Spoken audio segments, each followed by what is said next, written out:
in her father's coat, in fact, as, say, a reference or as a sign of love aimed at Captain Bluntcheli. But unfortunately, Captain Bluntcheli did not see that photo. See?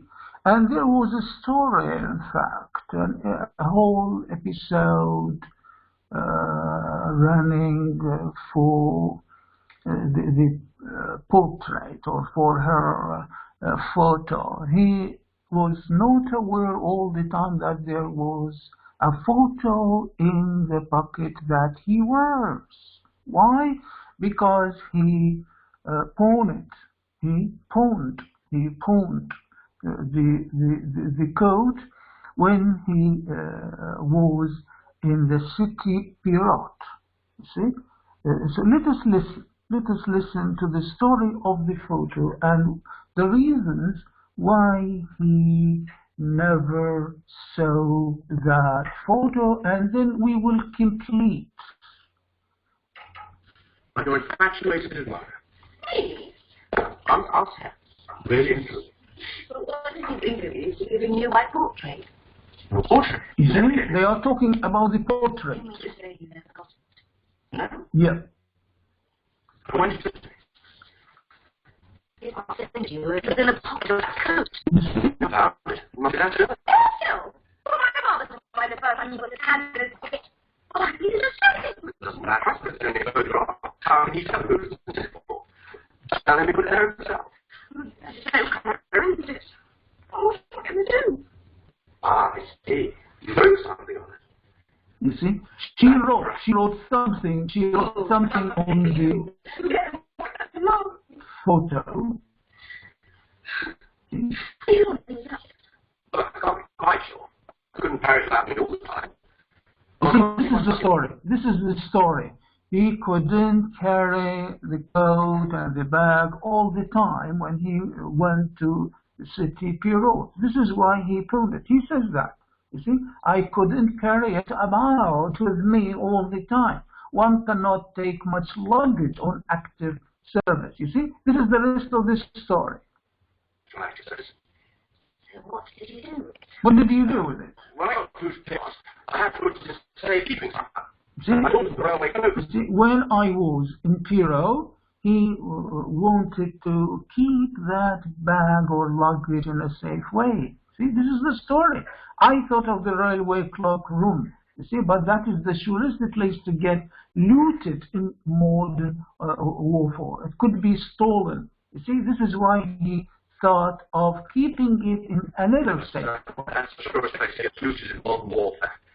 So, I pawned it. He pawned it. He pawned it. I was in it there for years. I haven't any knows of the pawn record in our pockets. You have a low shopkeeping mind. You think of things that would never come into a gentleman's head. That's the Swiss national character, dear lady. I wish I could have met you.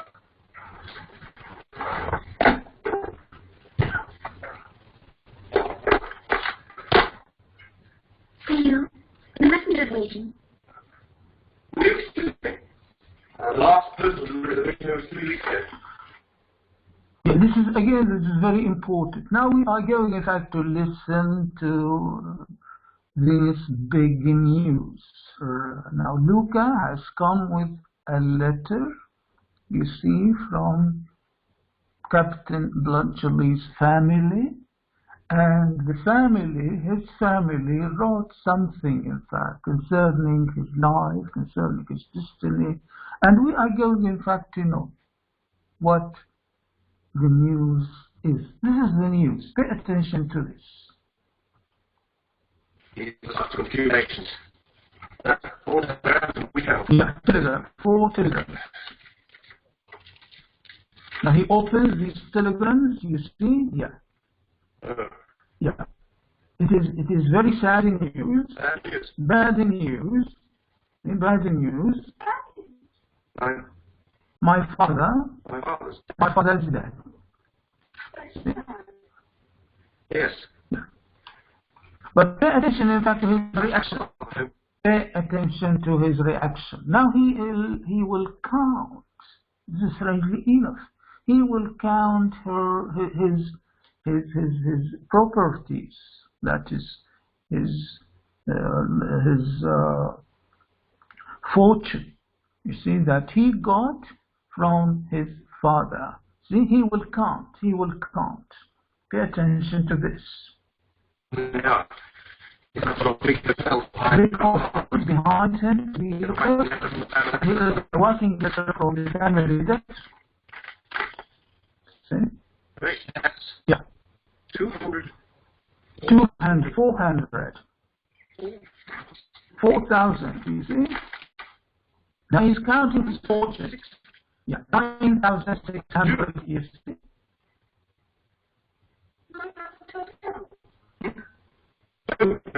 You see?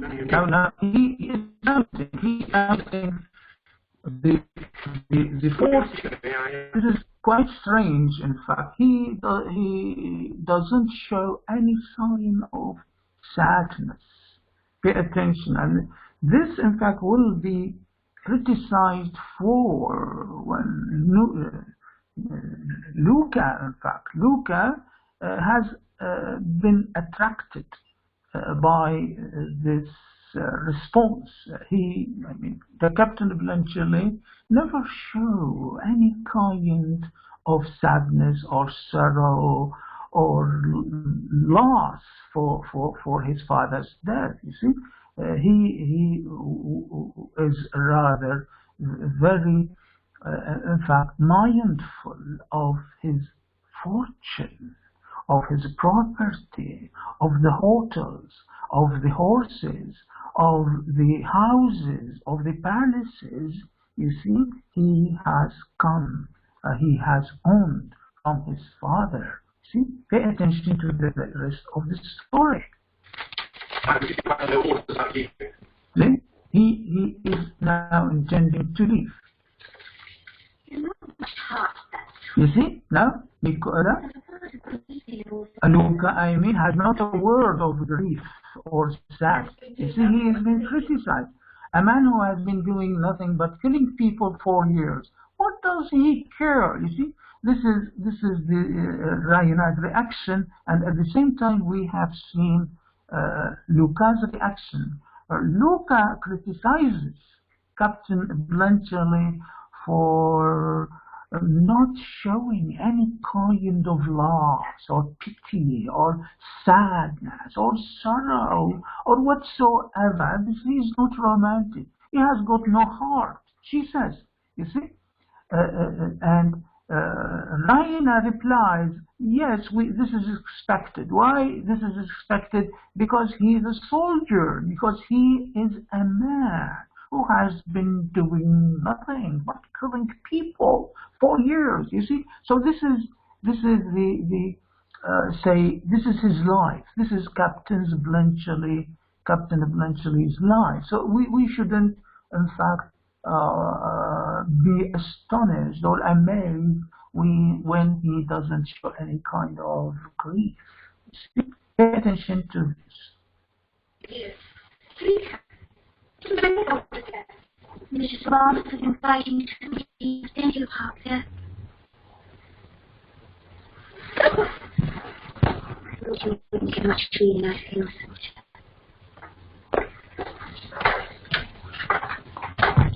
I think I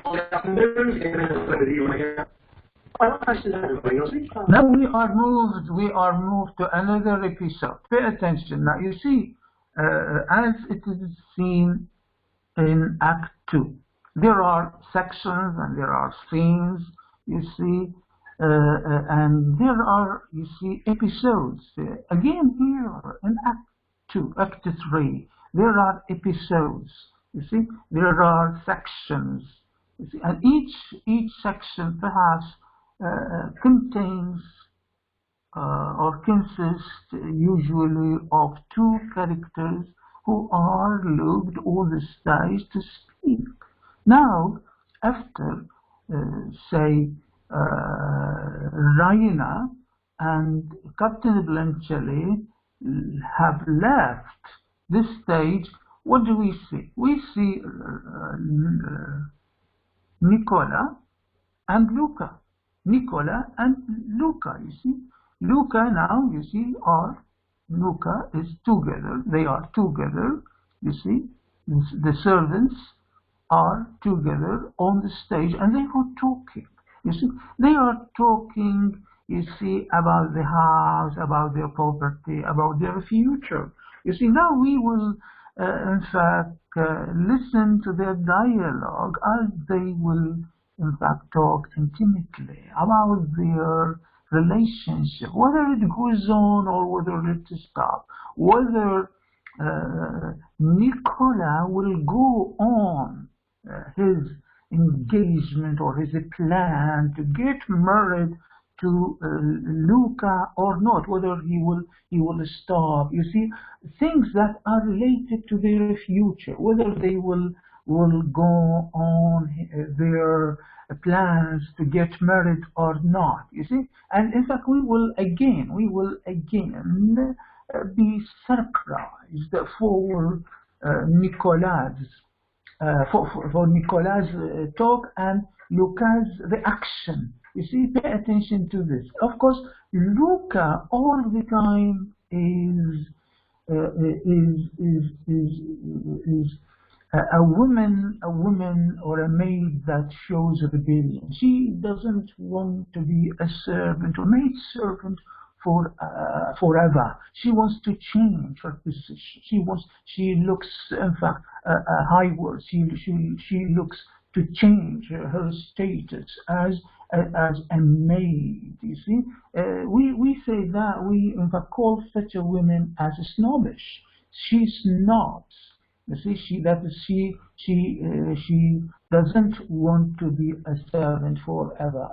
As Nikola, in fact, has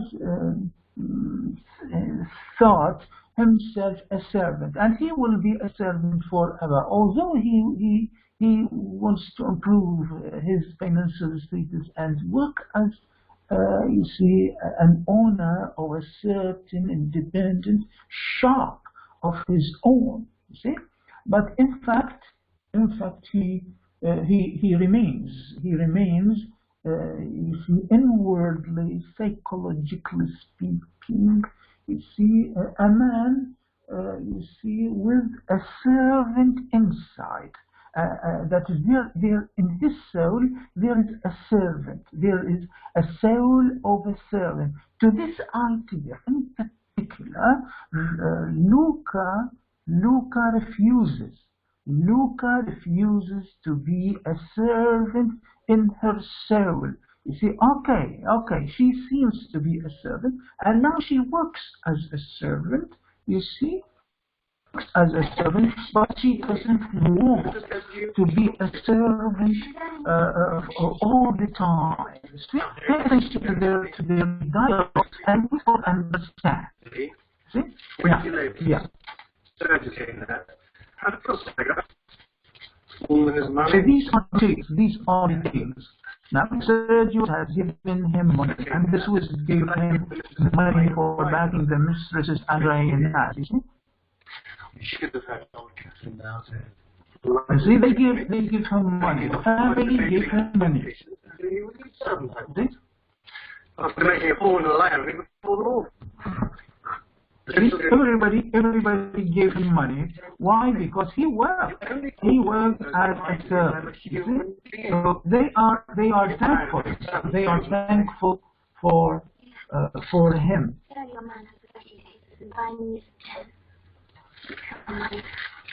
You were born to be a servant. You see, you are born to be a servant. This is not unique because she refuses. Yeah. She refuses to be a servant forever. I shall be master in my own house, I promise you. See? You shall never be master in mine. Yeah, you are not the master. You will not be the master of mine forever. See? So this is in fact the time of departure between the two. I mean, he is now from now on he will think over. He will think over this relationship between the two. He will perhaps avoid her, he will stop loving her, he will not go on this relationship and looks for her as his future wife. You see, at the same time, she thinks of him, in fact, not her future husband. She will change. This is the beginning. Now, we are in fact observing or looking to the premises. You see, to these harbingers, to the overturns, or to the early changes in the characters. You see, in their psychology, both. I mean, Nikola on the one hand and Louka on the other. Now they are changing. You see, they show changes. Both of them. Louka, you see, is looking for perhaps development of his shop, of his plans, you see, and he is usually thinking of money. And he will consider his relationship with Louka.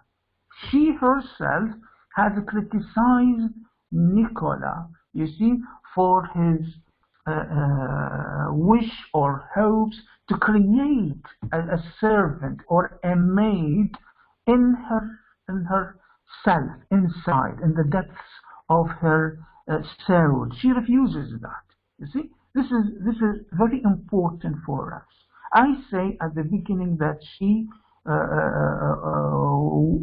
is a snobbish, and she wants to consider her status, you see, for the future time. She doesn't want to be a maid for forever. This is why, you see, in coming say events, we will see her change, in fact, and love another man. That is, there is an ability. There is, you see, a psychological ability or capacity or preparedness, we say. There is a preparedness in her soul to change. And the change, in fact, comes very easy. You see, very easy. I mean, one wonders how easy her change to love, that is, another man for the sake of money and for the sake of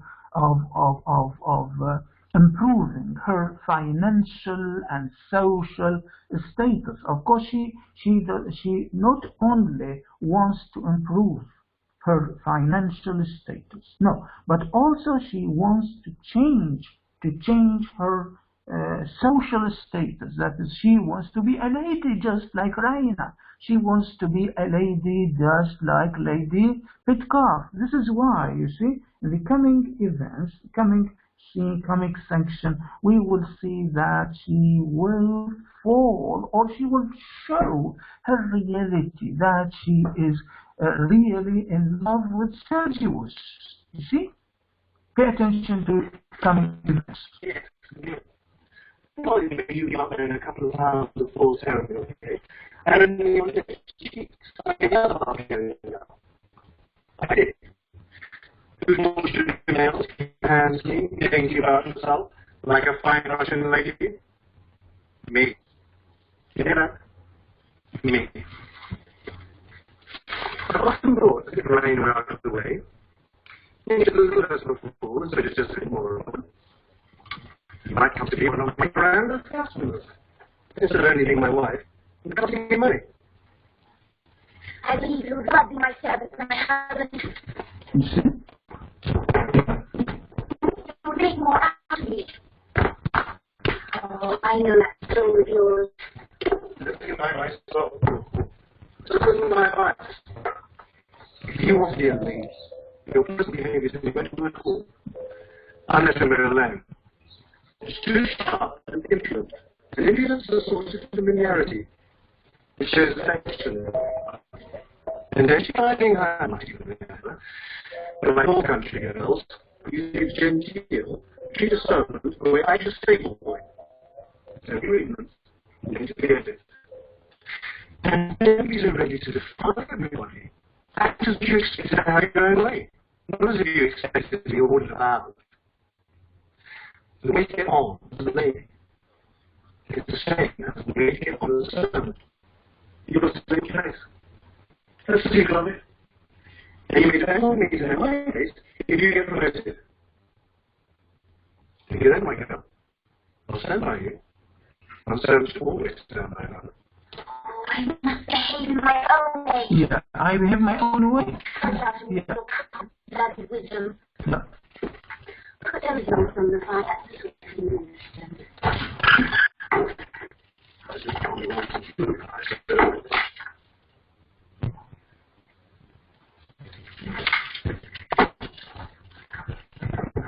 Now pay attention to the dialogue between Sergius on the one hand and Louka. You see? I'm not aware of that guy.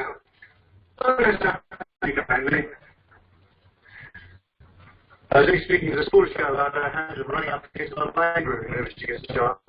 So the notes. Well, that's her education, son. You just had about a station. It's what I do. Major. You see?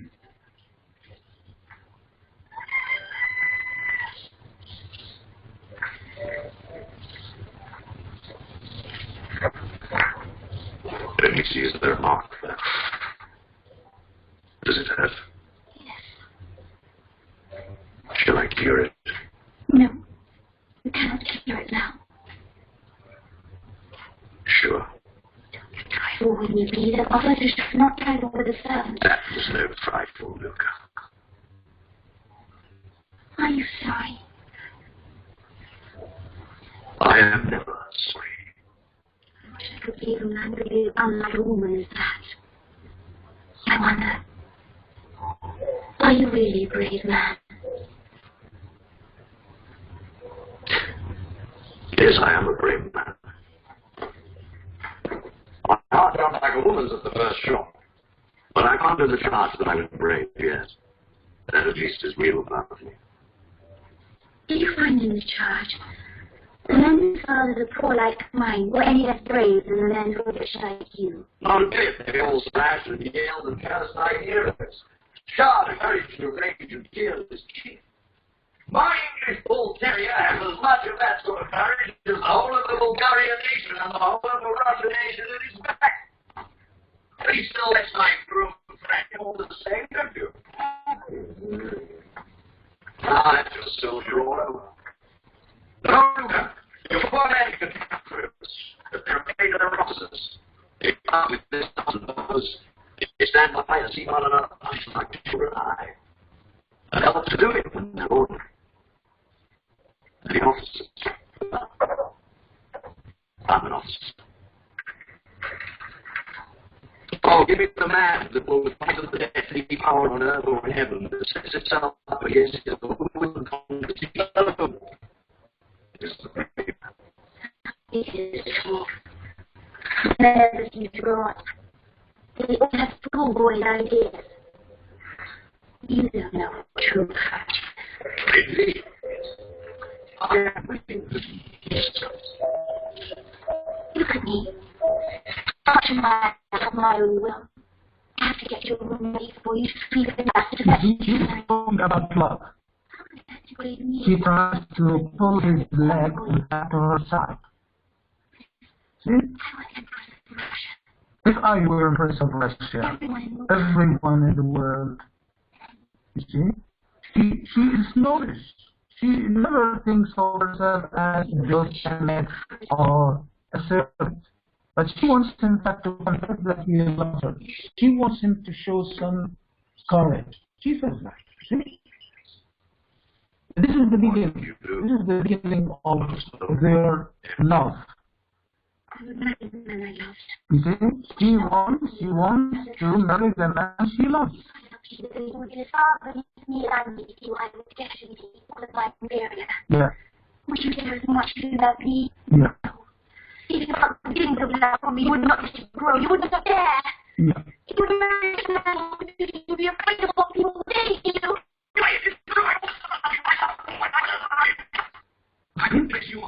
Of course, they are talking. They are in fact talking about what we call social barriers and the inferiority between the classes. You know, there are social differences, social barriers that avoid anyone to get married to anybody because they believe in social status. Everyone in European society, in fact, has got a certain social status or position, and that position should not be changed. So, in fact, when she thinks of a man to marry, she considers him to be or supposed to be very brave, a man that will not, you see,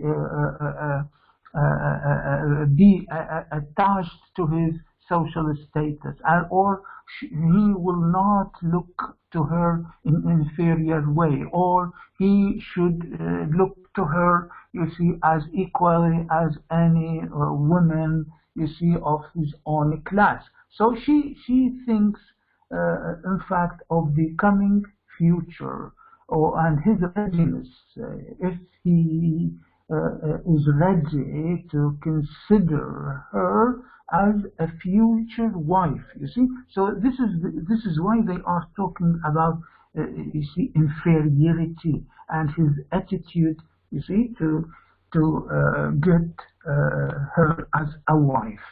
See, is he ready? That is he ready or not?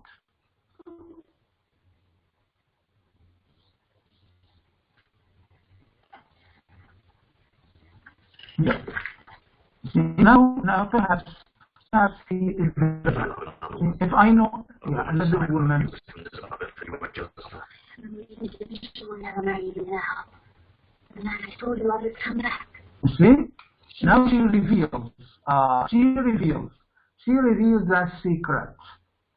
She reveals that secret. That what is the secret? That Raina is not going to love, is not going to marry you. Why? Because you have got an equal, a rival. Who is that rival? His rival is Captain Bluntcheli. So, in fact, as you have seen, the events are coming now, you see, to be complicated, to be sophisticated. At the time she is showing her love to Sergius, and she wants, in fact, to have Sergius to her side, you see, and she wants his love. This is why she is pressing. She puts pressure on him. What is that pressure? She reveals the secret that you have got a rival, you see, in her heart. Who is that rival? His rival is Captain Bluntcheli. So you see, the events and the complexities are interfered, are interrelated, are intercombined. You see, now he will go immediately to the library room in order to talk with Captain Bluntcheli about his real relationship with Raina, or whether Raina really loves that captain or not, or how did it come that Captain Bluntcheli to Raina's room. So they will know, you see, gradually. You see, Sergius will know gradually that the man, they narrated his story to the family in Act 2 about an officer, a Swiss officer who fled the battlefield and hid himself in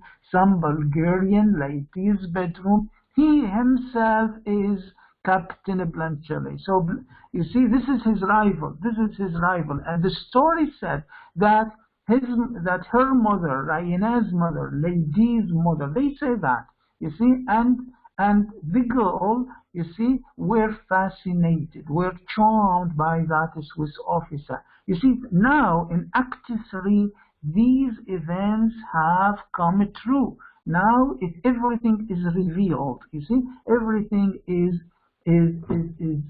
unnoted. If there is a knot, K-N-O-T, عقدة, if there is a knot, so this knot has been opened. You see, everything now is revealed. Everything now is, you see, seen clearly for Sergius. This is why he will come immediately to discuss, you see, these things with Bluntcheli. Pay attention to the dialogue. Yeah. Then you can come to me and I will refuse you. You're not good enough for me.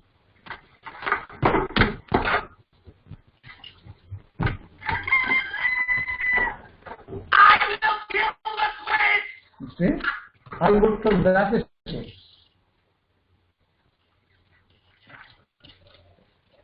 And afterwards I will do as I please with you. Listen, will kill you perhaps.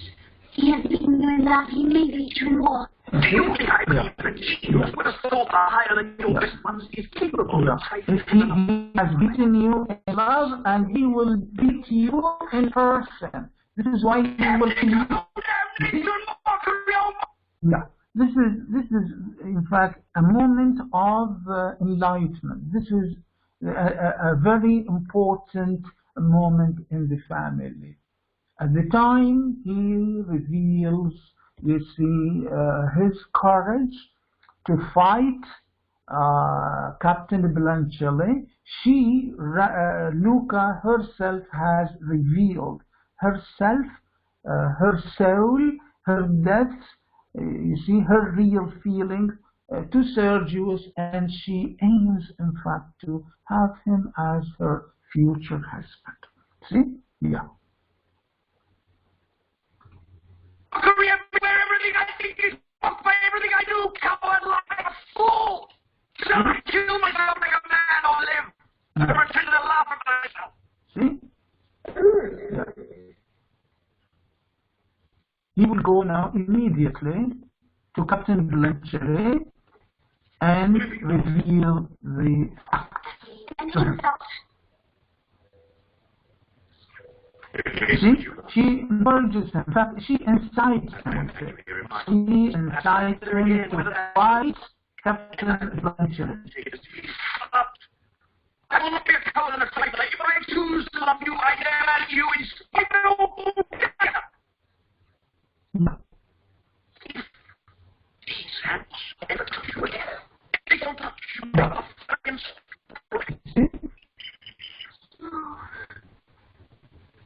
She is very infatuated. She's very, very infatuated by his feelings. Yeah. And she says he will wait for her. Will wait my pleasure. Yeah.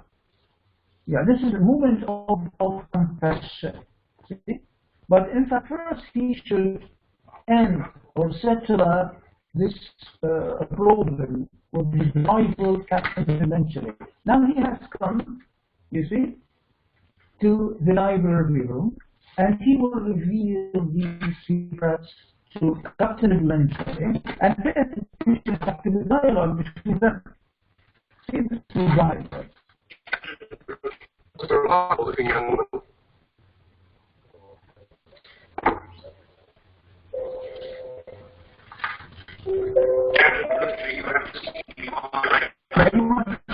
He says, Captain Bluntcheli, you have deceived me.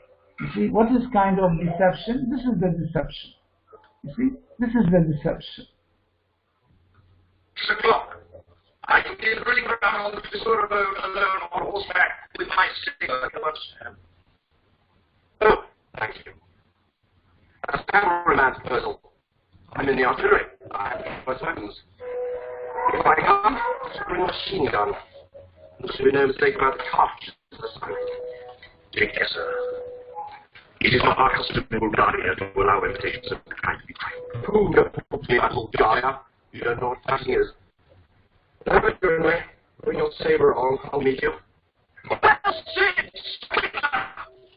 Can I let you have my best force? Damn you. Thank you, Mr.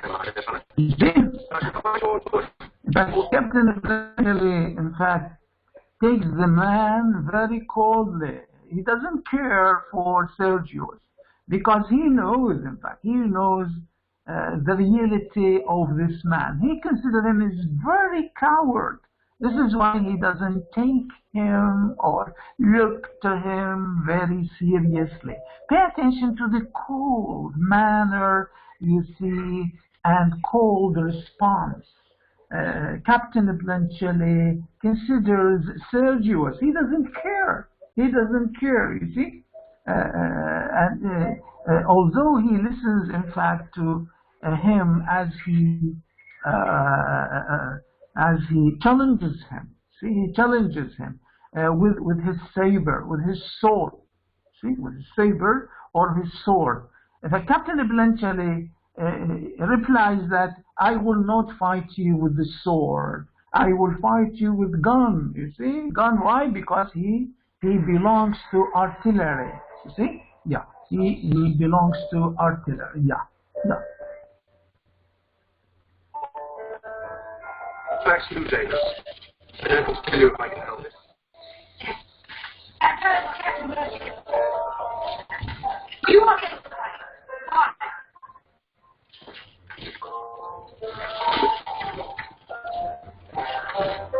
Who's that? I don't know, he hasn't told me.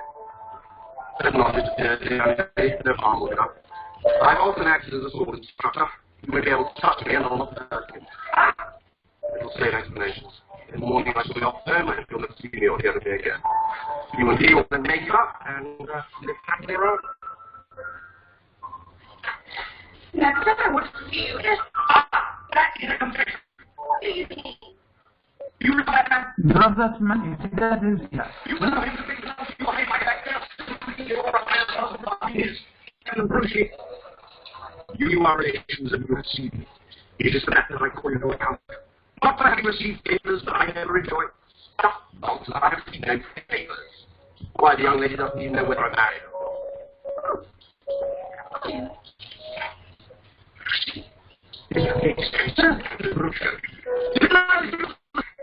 You haven't the privilege to receive your own complaint.